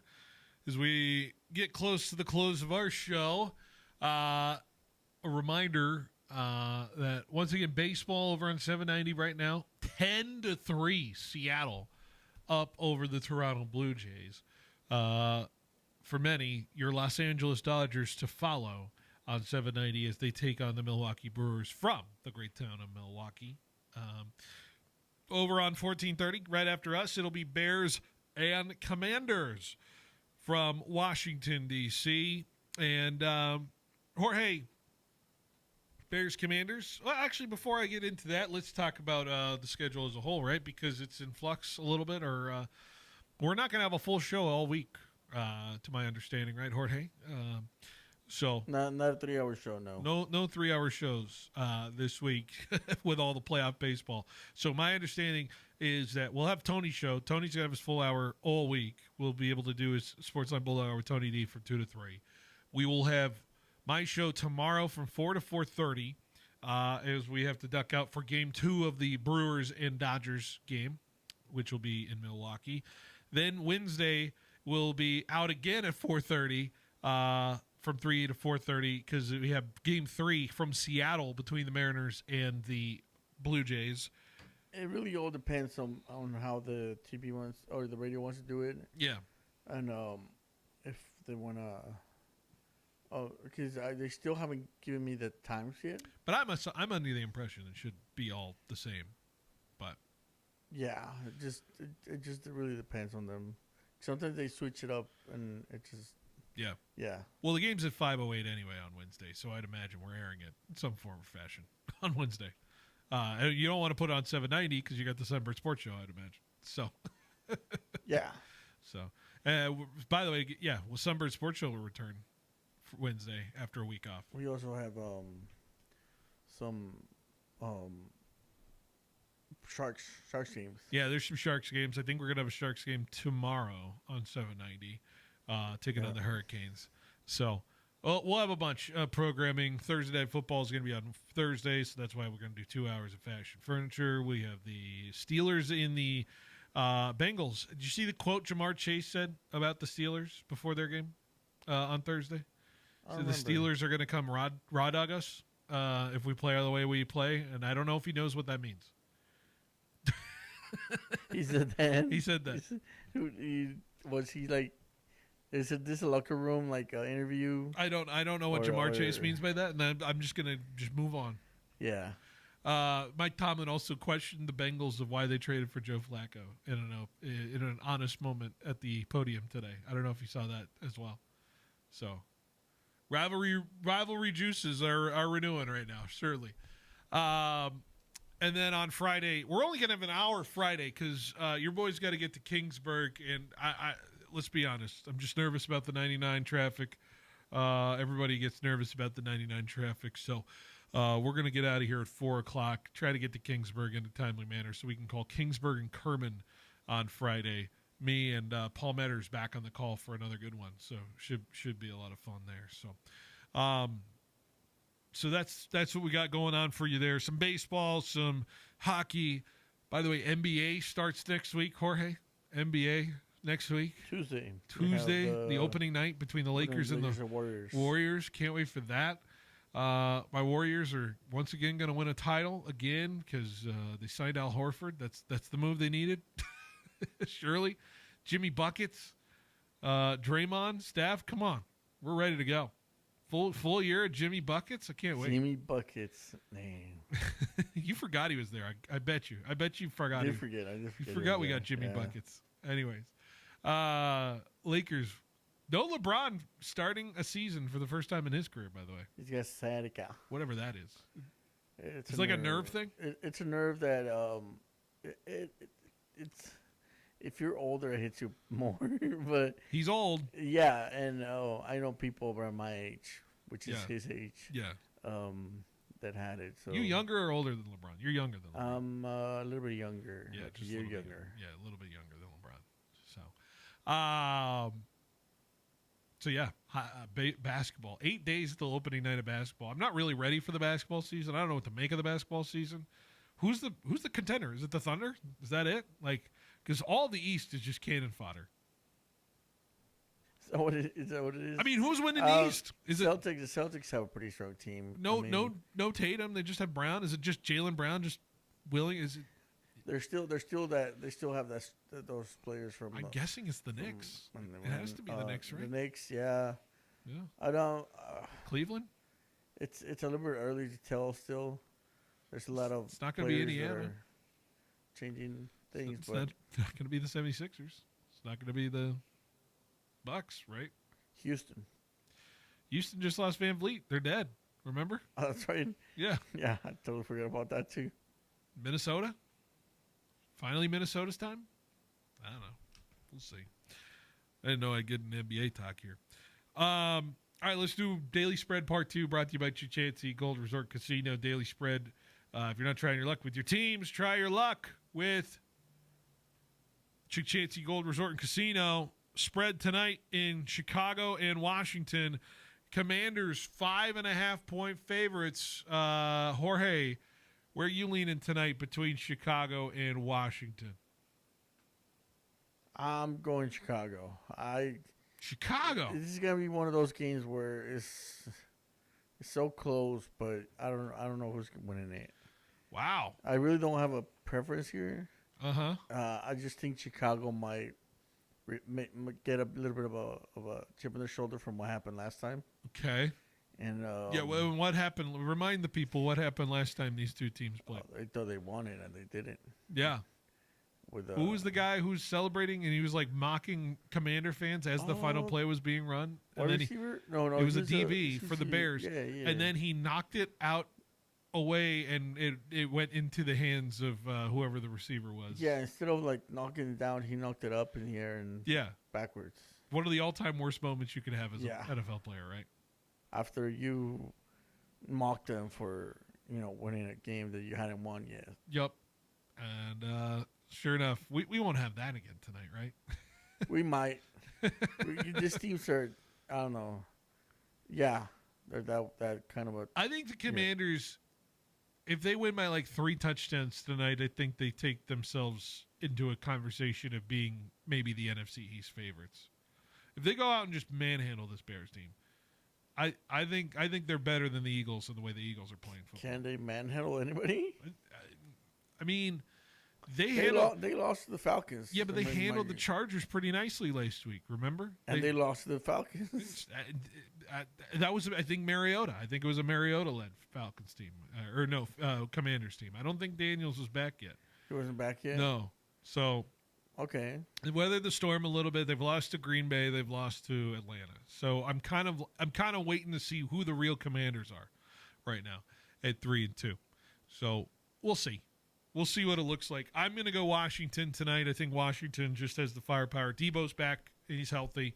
I think the Bears just have issues on defense. I think Bill Krusky merits one of my favorites in terms of it. So we got another touchdown. We got the Falcons taking the lead again.